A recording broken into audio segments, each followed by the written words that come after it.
All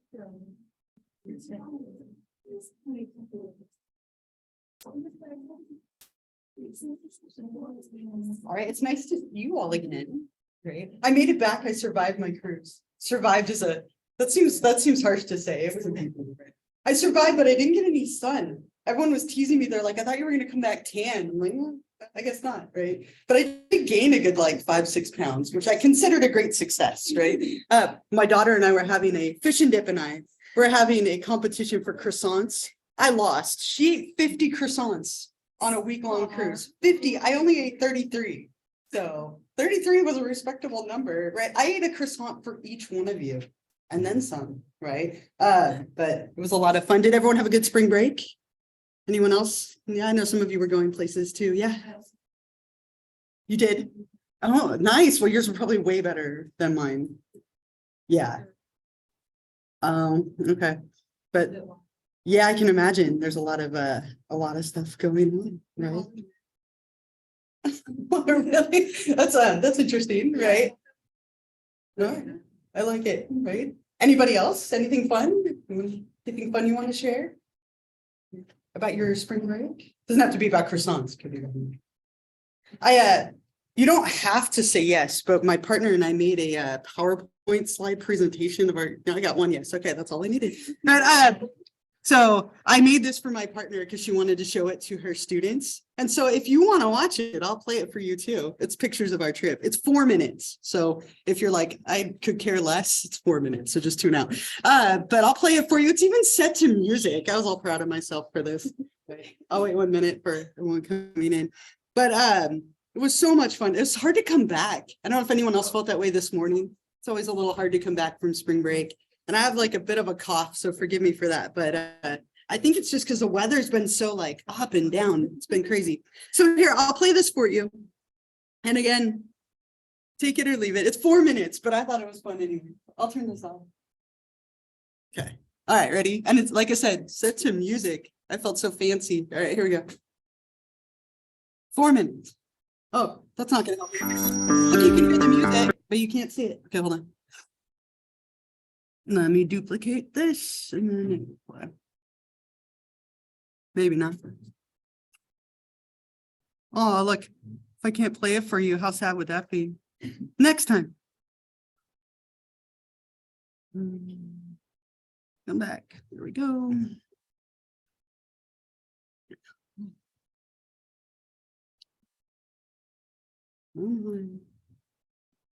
Thank you.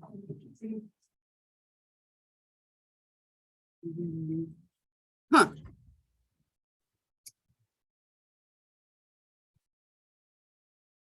Hold on 1 second. I don't know why it doesn't want to project up here. Like the second I make it, that one went.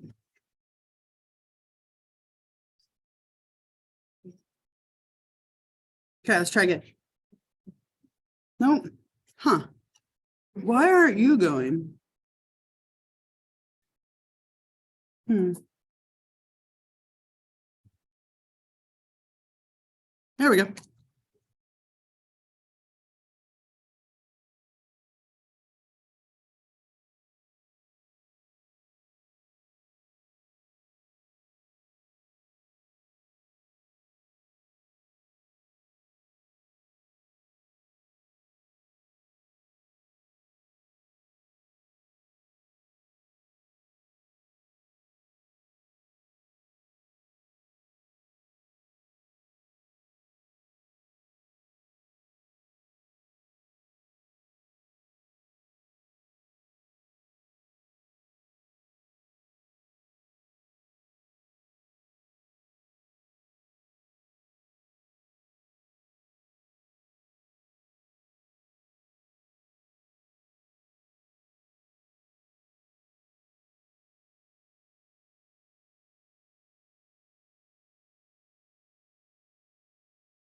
All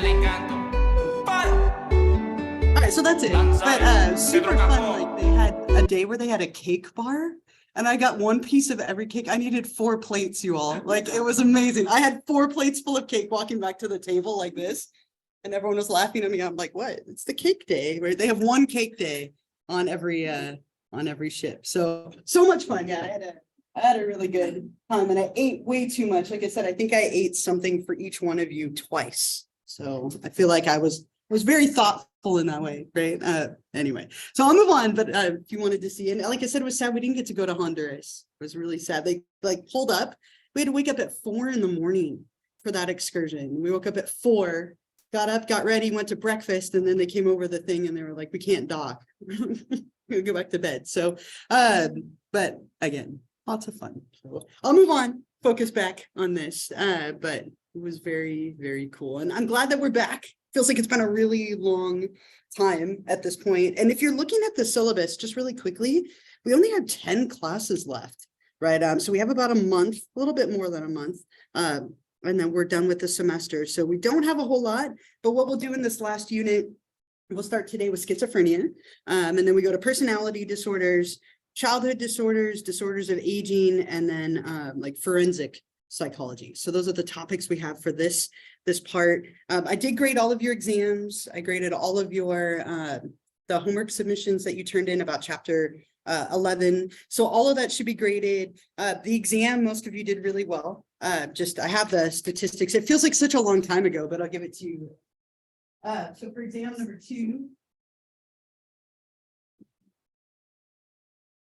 the high score was a 99%. The low score was a 53%. The average was 89%, and the amount of time on average was 61 minutes. Okay, so again, most people did really, really well. A lot of A's on this test. So makes me really happy to see at this point what we have left. We have a handful of participations. We have the final paper, which is worth 100 points, and then one more exam, which is worth 100 points. So still lots of points left in the class, but we're kind of in that home stretch here at the end. Again, just 10 classes left, which sounds kind of sad when you say it that way, right? But only 10, right? I like this sad face. I'll take it. All right. So what we'll do today is we'll start schizophrenia, which will take us a couple of days, and then we'll get into personality disorders, which should really help a lot of you with that final paper. A lot of you are thinking about personality disorders for your character, and that final paper is due at the end of this month. So in about 3 weeks or so. So something to start thinking about if you haven't already. All right. Any questions about anything like schedule wise or anything kind of bigger before we move on? Yeah. Exam number 3 and then finals. Mhm. It's just at like TBA or something. Yeah, so usually what I do is have the exam be on our last class day, and then we'll either meet briefly, or what I'll do is I'll be here and you can kind of drop in if you want to like check your grade or talk to anything. So on the 10th, that'll be our last like official class, and it'll be on Canvas. It'll be your 3rd exam, and then during finals week, which I'll let you know when it is, I'll be here, but you won't be required to come. You can come in and check in with me, or if there's anything that like you need to talk to me about.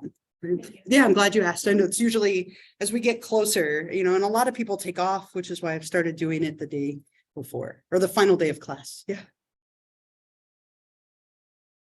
Probably not. I offered that one, but I'll think about it. Most of you are in a really great spot. Like there aren't a lot of like lower scores. Typically what I end up doing is adding one extra participation, and then your lowest one will get dropped, whether that's a 0 or a 7 or whatever. But if there are any, I'll let you know. Anything else for now? And the final, by the way, is just a 3rd test. It's not cumulative. It's just a 3rd exam. So basically everything from today forward. All right. Okay. So schizophrenia is where we will start today. So we'll look a little bit at what does this look like? Lots of symptoms for schizophrenia. So that's what we'll talk a lot about. Lots of different possible presentations of this disorder. We'll look at causes. We'll look at treatments. This is definitely the most severe disorder that we've covered so far. Right? Schizophrenia is a psychotic disorder. And so psychotic, which I have up here, a psychosis means a loss of contact with reality.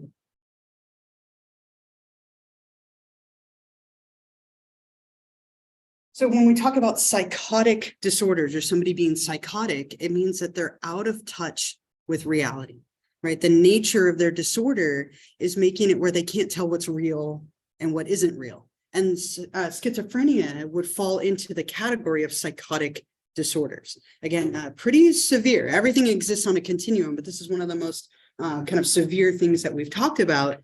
And this disorder has been around for a really, really long time, but it hasn't always gone by the name of schizophrenia. If we go back around like 1800 was the first recorded case of schizophrenia, right? So somewhere around like the 1800s, like really early 1800s, we see this pop up in like medical and psychiatric literature, people having like unintelligible speech, irrational behaviors. Now, this was around long before then, but that's when it was first kind of recorded, and about 1800. And in the 1800s, we actually thought this was a type of dementia because people were acting so strangely. So we called it demence precoce.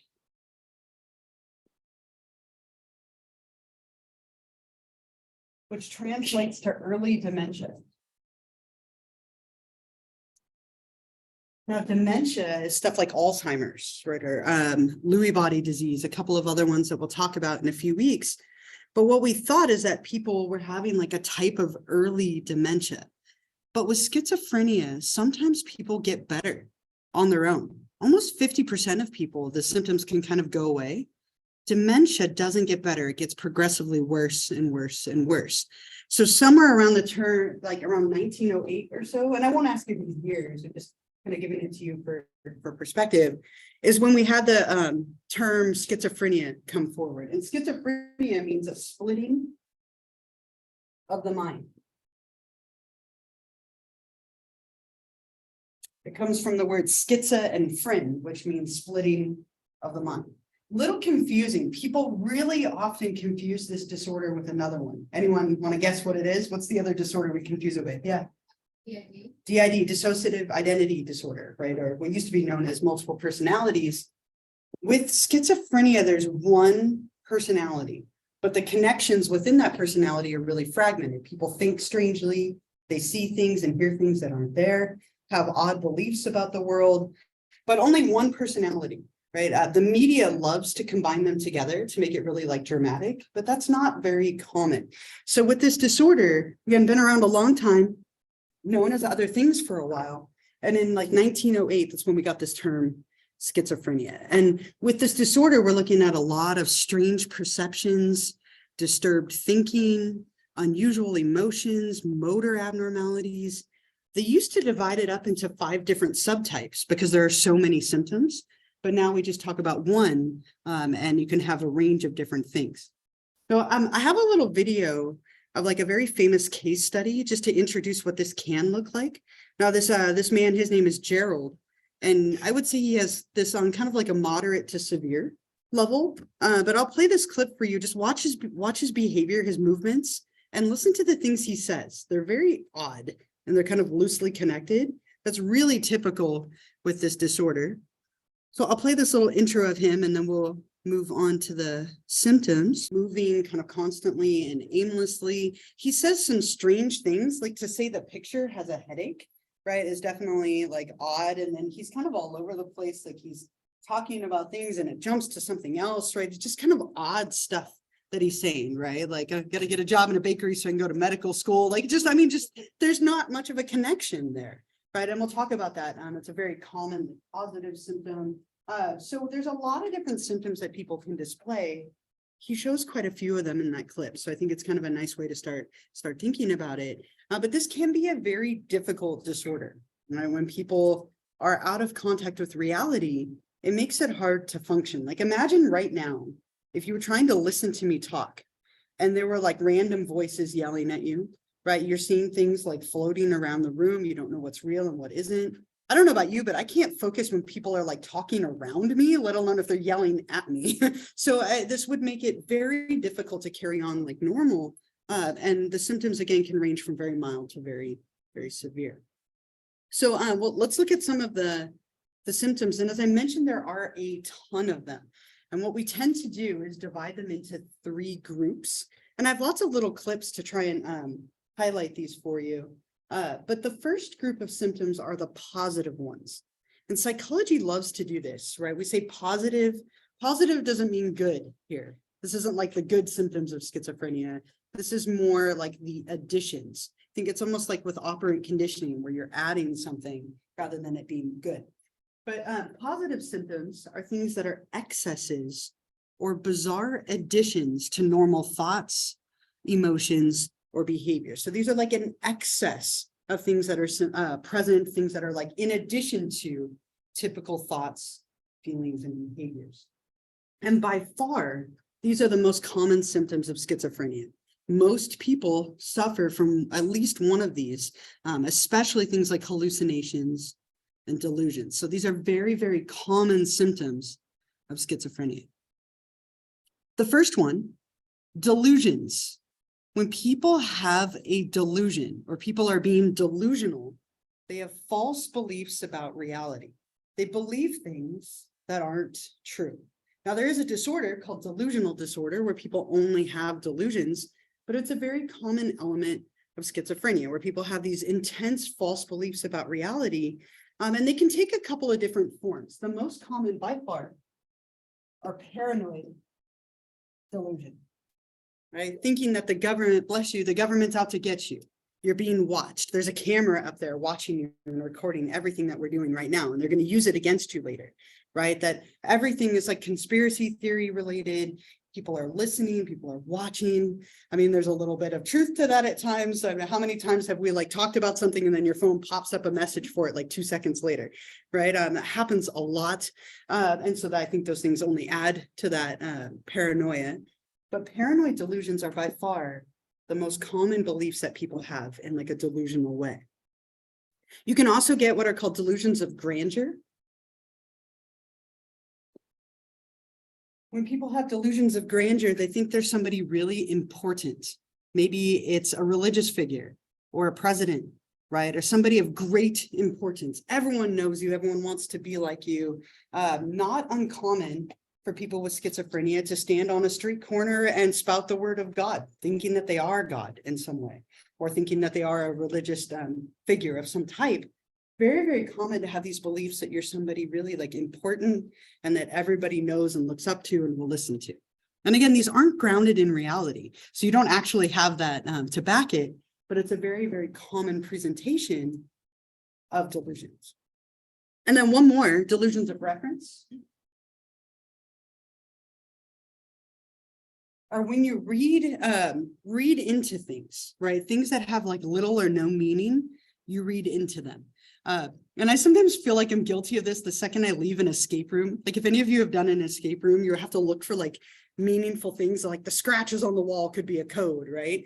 But people who have these delusions of reference do this with everything. So I'm looking around for like inspiration, right? So why is there a hole in the carpet right there? You notice that there's like a really big hole, like what was somebody looking for? And why is that thing on the wall right there, right above your head? What are you? There's a little thing right there on the wall. What's it covering up, right? Why did nobody sit here? There's a pattern, right? Like it's hard to stop once you get started, right? I'm like, there's a pattern here, and all of you knew not to sit there because something's going on, right? Why is that paper right there? That one up there, why is it folded? None of the other ones are folded, right? It's that kind of stuff, right? Try to stop. I'm like, keep looking for more inspiration.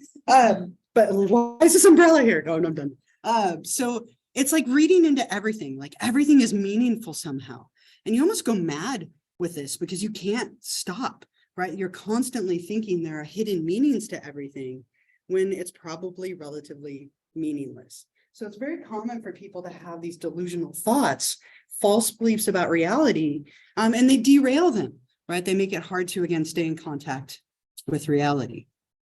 I have an example of this, a clip of this, but any like thoughts or comments or questions before I show you the example? Anything at the moment? I am always curious why that hole is there as a side note, but something probably really bad. I don't know. Something happened over there. I don't know. Yeah.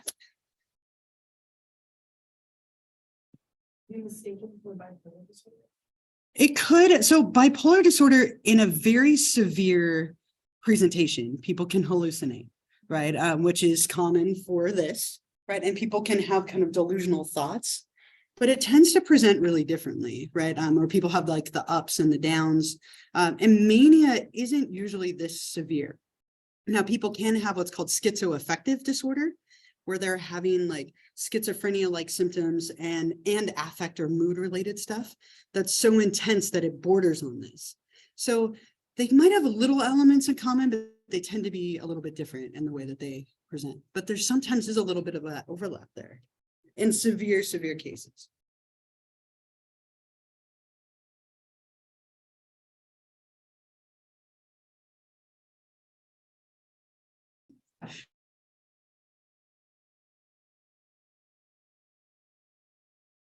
Have some of this stuff going on, and that can definitely happen. People can dissociate when they're severely depressed.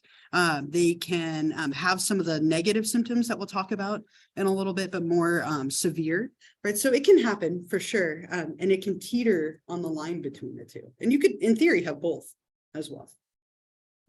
So I don't know if any of you have seen the movie The Number 23. It stars Jim Carrey, but he's not funny in it. In the slide in there where he kind of gets his son sucked up into it a little bit, when his son is starting to kind of join in. You can sometimes have what's called a shared delusional disorder, right? Where you can bring somebody else into your delusion. It can happen, it happens periodically, right? Where so somebody might become so wrapped up in someone else's false beliefs that they start to believe them. There was a movie, I'm not saying it's a good movie necessarily, but there was a movie called Bug. And this is probably like 12 years old at this point, but I love creature films. And I was like, ooh, a movie about bugs. Like, let's go see that. It'll be good. There's not a damn bug in the whole movie, right? Not a real one anyway. Like there are fake bugs or imaginary bugs. But this whole movie is about a man with schizophrenia who has really intense paranoid delusions about the government coming after him. And then he starts to have delusions about bugs. And there's this woman, he pulls her into it. And she starts to have delusions about bugs, and the two of them just kind of slowly go mad together. And I won't ruin the ending, but really interesting movie about like a shared delusional disorder. If you're interested, again, no real bugs in it, sadly, but it was still really psychologically interesting. So delusions are the false beliefs, again, relatively common, hallucinations even more so, though we'll get there in a minute.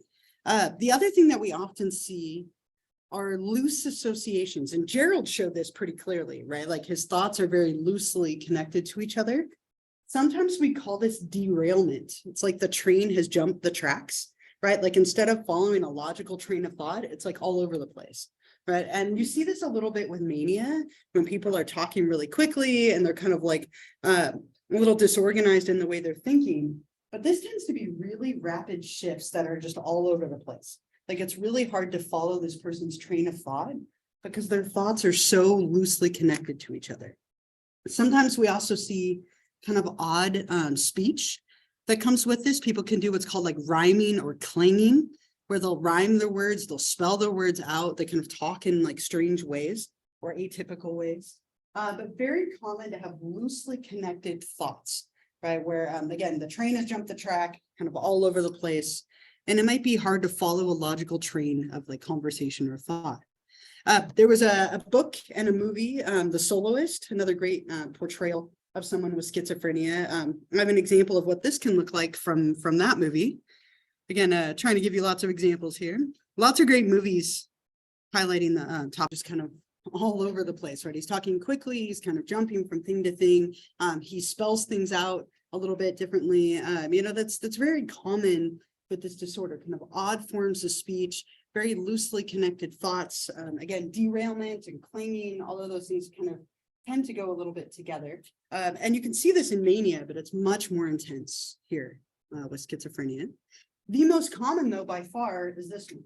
Something like 2/3 of people with schizophrenia have hallucinations. And you want to know what the most common type of hallucination that people might have? Any guesses what the most common type might be? What was that? Spirits. Ooh, I hope that'd be scary, right? Hearing voices, right? So hearing voices, but it's common for people to see things that aren't there as well, which could be that way. So what you often get is people seeing things that aren't there or hearing things, like hearing voices that aren't actually present. And again, imagine if right now, as you're trying to listen to me, there's like stuff swirling around the room and there's other voices. It makes it very, very difficult to stay present and stay in tune with reality around you. And hearing voices is, as I mentioned, by far the most common. My first job that I had in psychology, though I didn't get paid for it, but it was my first like official like psychology position. I got to sit in on group therapy at a psychiatric hospital in San Diego that's now a YMCA, which is just funny. Right? You can work out in the rooms now that they used to do group therapy in. But I got to sit in on these group therapy sessions, and it was basically a runner. Like if they needed something, I'd go get it, right? Or if they needed a doctor, I'd go get them. But I got to sit in and listen to group therapy, and it was so fascinating. It like really made me fall in love with the field of psychology. And there was this young woman in the middle of the group therapy session started screaming. She started screaming at the top of her lungs. She's like staring at the corner, screaming, I won't do it. I won't do it. I can't do it. No, like just screaming and upset. And we're all like staring at the corner, like, what does she see that we don't? Right? Maybe it was a spirit or ghost, right? For her, it was the devil. There was a house plant in the corner, and she thought it was the devil telling her to kill all of us. And I was just sitting there like at like 19 years old, like going like, what's happening right now? I love psychology. This is so interesting. She's screaming at this house plant, like, I won't do it. I won't do it. And ended up like getting, taken out of the room and kind of isolated away because she was having like an episode. But very common for people to see things, and they're often menacing or scary. This is really thought to be due to too much dopamine, which we'll talk more about probably next time. But people can react to stuff as if it's real, right? Seeing people that aren't real, which was the case in A Beautiful Mind, another movie about this topic, or hearing voices, which happened a lot in The Soloist, the one I just showed you. But this is a very, very common symptom. And if you've ever hallucinated, it's scary, right? Whether it's due to a drug or a lack of sleep or whatever, right? It's a scary thing to experience. And so this can be very disorienting and frightening for people. Yeah. Things on like medical anthropology, the way that like medical countries. Yeah. And like metabolic schizophrenia, they find that in collectivist societies, people like the voices in their head are like families of past family members, or voices of past family members and kind spirits that are telling them to do like good for the people. Whereas in like societies like ours, the voices are like dangerous and violent. More negative, yeah. And so it's really interesting the way that like the culture shifts the symptoms. Yeah, and there was a specifically one done looking at Ireland versus here, because Ireland has a very like collectivist kind of culture. And in Ireland, this tends to not be viewed so negatively, right? And it kind of supports like Carl Jung's ideas of a collective unconscious and these like collective like thoughts. Really interesting. Yeah, there's a lot of cultural differences with the voices and the reactions to schizophrenia, right? In other countries, it's not viewed so harshly. Here, it's really pathologized quite heavily. Yeah. How does someone just eventually become schizophrenic? It's not something you're born with. It can be, right? So we'll talk about the causes, right? So it can be something that you're born with that like kind of comes about because of like a trauma. It can be something that's genetic. We're looking a lot at genetics. There's some interesting like discoveries related to genes that might play a role in schizophrenia. And then dopamine, as I mentioned, is a big culprit. So we'll talk more about that probably next time, but it can be something you're born with. And in rare cases, there's childhood schizophrenia, if you've ever heard of that, which can be very difficult to identify. Because kids often, aren't grounded in reality. Like kids will have imaginary friends. Is it an imaginary friend or is it a hallucination or is it something else? It can be even harder to identify, but it can be somewhat something you're born with, for sure. Or it could be triggered by a drug. There's a lot of different ways it can come up. Yeah. At my work, there's this one kid that has schizophrenia, and How old are they? Or? She's like 8. She's Young. in 3rd grade, yeah. Okay. And it used to be really bad. Like she would refuse to go into certain rooms, Sure. because she thought something was in there. So one time too, she was like going to the bathroom. She like refused to go to the bathroom because she thought there were like snakes and spiders like in the toilet that were gonna like eat her. How awful. And I know it's gotten a lot better though, but she still has like imaginary friends, like all that type of stuff. Like, Yeah. it's really like hard to deal with too.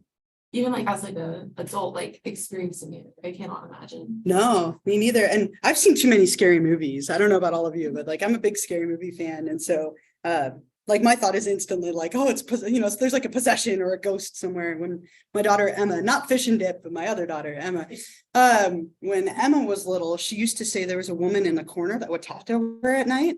And I'm like, wait, what? Like she'd tell us in the morning, she'd be like, yeah, the old woman in my room talks to me at night. I was like, okay, and we're moving like now, right? Like that's nice, right? And then my dog would go in there and bark, and I'm like, oh God, our house is haunted, like then my first thought's always like haunted and possession because I see too many scary movies. But there are children who legitimately like hallucinate and see things that aren't there. It's hard to know if it's like imagination or what it is. Creativity. My daughter Emma is very creative. We'll say that's a nice term for saying she like flat out lies all the time. She's very creative. And so it's hard to know what's real and what isn't, right? And thankfully the old woman went away. I hope, right? Or she's in my room now. I don't know. But it's hard sometimes to tell.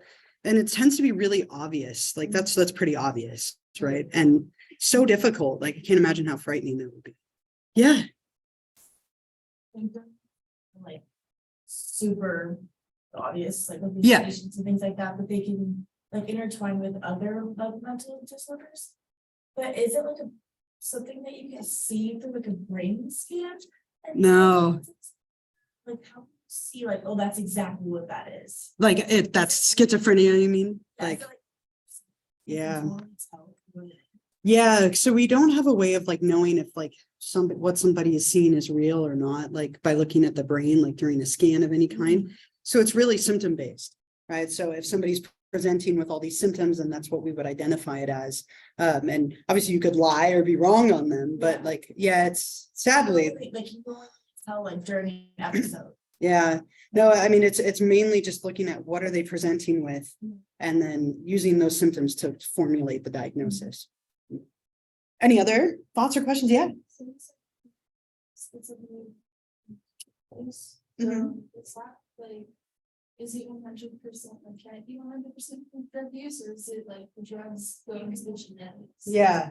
Yeah, I'm glad you asked, and we'll talk about that more, but it's called the diathesis stress perspective. And so what it's thought is that you're born with a genetic predisposition, and maybe the use of a drug triggers that predisposition to come forward. So if you never use the drug, you might not have ever developed it, but you have no way of knowing that you're biologically predisposed as of now, right? Hopefully in the future, we know that.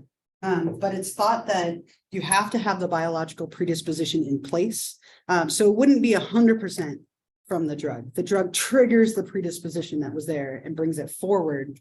It's called the diathesis stress perspective. We're going to talk about it more probably on Wednesday. Anybody else? Anything else here? That be considered drug use? Yeah, exactly. Drug-induced schizophrenia, right? So the schizophrenia came from the use of a drug, right? Yep, exactly. Right. Back to chapter 10. I love that, right? Putting them together. Right? That could be something that's permanent, or it could be something that goes away, right? For some people, these symptoms can kind of fade over time as they stop using the substance and it leaves their body. For other people, it could be a lifelong change, sadly, right? It can go either way. It could be, yeah, or the amount and severity of the drug use or the drug itself. Yeah, all of those can be factors, and it could just be unlucky too. One time, sadly, could be enough for somebody. Did you have a Persisting perception disorder, like related to schizophrenia, or like since that's not really recognized by the DSM? It's not, yeah. Considered. So that would be like, we would put that like loosely in the category of like a substance induced disorder. Because of your use of hallucinogens, you're having like ongoing like perceptual issues, whether that's hallucinations or something else. And it can go away or persist. Yeah, it's not recognized, but technically it would kind of be in that substance induced, right, category. So it's almost like a form of substance induced psychosis with a slightly different name. And you see that a lot, right? Where they give things multiple names for whatever reasons, just to make it confusing for us. Yeah.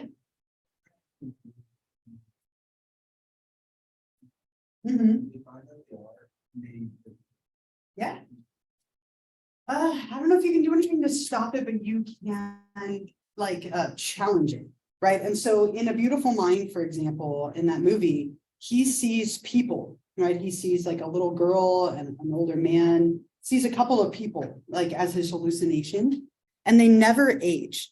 And so the fact that they never age, because he's a really smart guy, he notices that they never age. And so he reminds himself that they're not real, but he still sees them, right? So it can be like a reality check to help you be grounded, but you might not have it go away, right? So you can be aware of it, but still not able to stop it.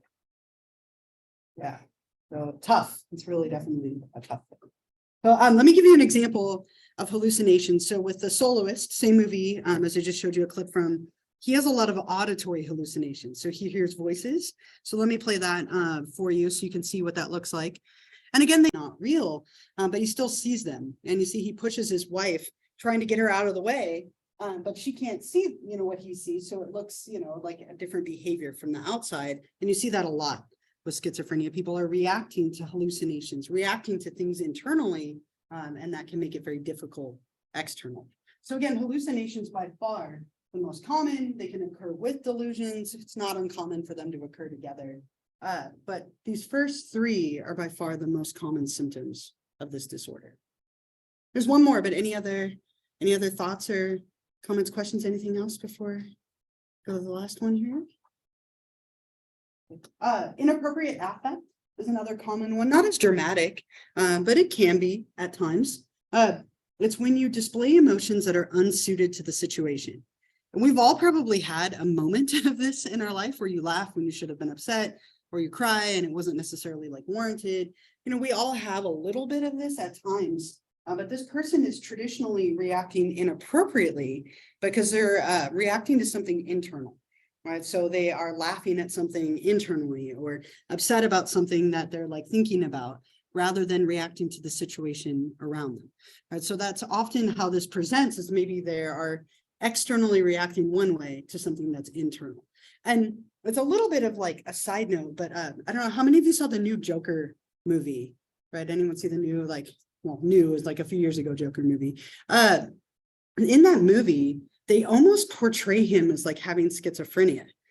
He hallucinates and sees things that aren't there. He laughs at things inappropriately all the time. Really difficult movie to watch, right? It was like such a sad movie, different take on that character. But I found, and I'll just play like a minute of it for you because I think that's so funny. You see in that whole movie is he reacts in that way, right? He's laughing at things that aren't funny. So it's actually a portrayal of something else, right? Which is called pseudo-bulbar affect, right? So which is a real thing where people, it's almost like an emotional incontinence. You can't control your emotions and they're expressed very much out of your control. But you can spin it a little bit in this way too, because in that movie, the Joker, right, they very much portray him as having schizophrenia. Right, like he sees things that aren't there. He has like false beliefs about reality. You're kind of watching him become the Joker character that like most of us have known. But this is their technical name for what he has, pseudo-bulbar affect, where your amygdala isn't reacting normally, right? You're laughing or displaying emotions that are inappropriate. But I think it's also a good example of this, right? Like he's laughing on the bus at something that he can't control. The woman in front of him, you think it's funny. Right, again, reacting inappropriately to things around you. So kind of an interesting take on that character, rather than just having like narcissistic personality or like antisocial personality. We see him kind of portrayed as having schizophrenia. All right, before we move on, anything else here? Anything else related to the positive symptoms before we go to the negative ones? Negative ones are much less dramatic, but maybe more common. All right. The negative symptoms, again, these aren't bad necessarily, they're deficits. So deficits of normal thought, emotions, and behavior. So kind of lacking these things rather than having excesses, which we saw with the other category. So again, much less dramatic, but these happen a lot. One of them is called alogia or poverty of speech. Somebody who has alogia doesn't talk a whole lot. Now, this obviously is on a continuum. Some people talk very little. Like my youngest brother can't stand talking to him on the phone because he just doesn't talk, right? I'm like, give me something here, right? He talks very minimally. And so people are obviously on a range with how much they speak, but this is somebody who speaks very, very minimally, if maybe even not at all, right? And so what you see is someone who might not respond. They don't have a lot of emotion either. Like there's a flat affect, so flat expression of emotions, not really reacting to things. They don't go up or down. They're just always flat and in the middle. You can also see people having what's called a loss of volition. They have just no energy or desire to do anything. They might just sit for like very long periods of time. It's almost like they're ambivalent. They don't care enough to do anything at all. Like drained of energy. They don't like finish courses of action. They just do very, very little. And oftentimes when you have these things going on, when you're not talking a lot, you don't express a lot of emotion, and you don't have a lot of like energy to do stuff, it makes it very difficult socially. And so people withdraw. And when they withdraw and they're isolated, then these things tend to get even worse. And it becomes this like very cyclical pattern. Interesting, again, like another kind of like movie reference, the Halloween movies. If you've ever watched any of those, especially like the Rob Zombie ones where he takes a different take on Michael Myers' character, he never talks, right? He never says a word, right? And that's very much like the Aloja. He just stands there or sits there and stares out a window for years, which is kind of like the loss of volition. They almost portray him in a very schizophrenia-like way, especially as a child. And then he shows some catatonic symptoms, which we'll get to next. But this is relatively common. People don't talk a lot. They don't express a lot of emotion. They don't move a lot or do a lot.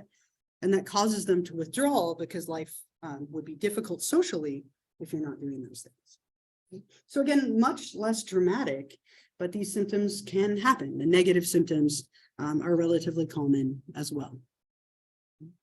And then one last group, the psychomotor symptoms. And this used to be its own category of schizophrenia because they're so different. But oftentimes with these symptoms, people have awkward movements, grimaces, like strange facial expressions, or odd gestures with a private purpose. And typically, again, it's because they're responding to something internally. Someone's sitting there going like this constantly, and it looks random to all of us, but they're pushing the button, because if they don't push the button, something bad's going to happen. I just thought of Lost. Like, you don't push the button, like something bad will happen. It was one of my favorite shows for a while.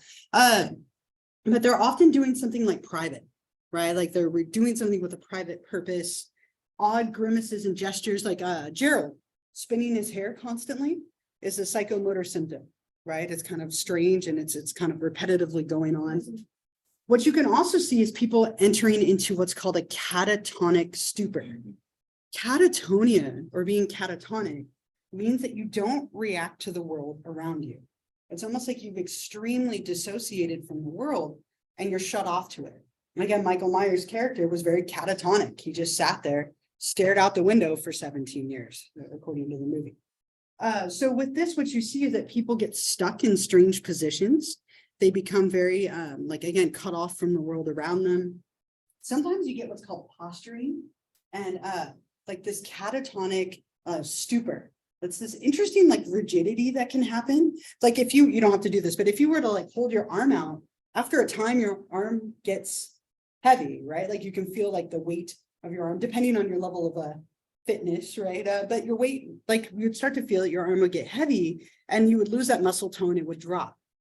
People who are in a catatonic state, if their arm is like this, you can literally move it like a wax figure. Like you could take it and it would stay, get lifted up and it would stay. Right, they have this like waxy flexibility and we don't really understand it. It's this strange rigidity that occurs sometimes in people with catatonic schizophrenia. And I found an example of this, which wasn't the easiest thing to do. But there's an older movie called Patch Adams, which starred Robin Williams, a very sad movie. But there is a scene in there where they're doing group therapy and there's a character named Beanie and he's just stuck with his arm up in the air like this. He's in a catatonic state. And you can see there's a part where Robin Williams' character goes to check his hand and he just kind of moves it in a very unnatural, like waxy kind of way. There's a little bit of insensitivity in the clip. They get a little carried away with their humor in the group therapy session. The therapist just gives up and leaves, which I think is funny. But I'll play it for you. Pay attention to the character Beanie. He's the one. See Beanie's character right? Like very much being catatonic, right? He isn't reacting to anything around him. His arm is stuck up vertically in the air. You see the part where Robin Williams' character like moves his hand and it just stays there. And then he just kind of puts it back down. That's very common with this. And we have no idea what's going on, right? We can ask people, and we have asked people, like, what happened when you were in that state? Do you remember anything? And we end up getting responses like the devil had hold of me and I couldn't move, right? Because of the nature of this disorder, we don't get accurate like counts of what's going on. We've done brain scans of people who are in a catatonic state and we don't see any like noticeable differences. So it's really interesting. We're not sure what's going on in a catatonic stupor, but it's thought to be almost like an extreme form of apathy. Right? People don't even care enough to finish the movement. They're dissociated from the world around them. I saw a YouTube video and I couldn't find it, but it was I looked everywhere. It was this example of this guy and he had schizophrenia. He was literally walking and he just stopped like this.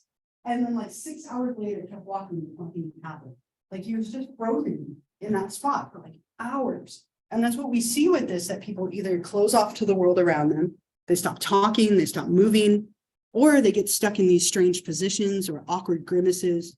It's a very common kind of symptom of schizophrenia. People have some kind of awkward movement or repetitive movement like Gerald, or maybe even something like Beanie, or even just like private like gestures that we don't understand.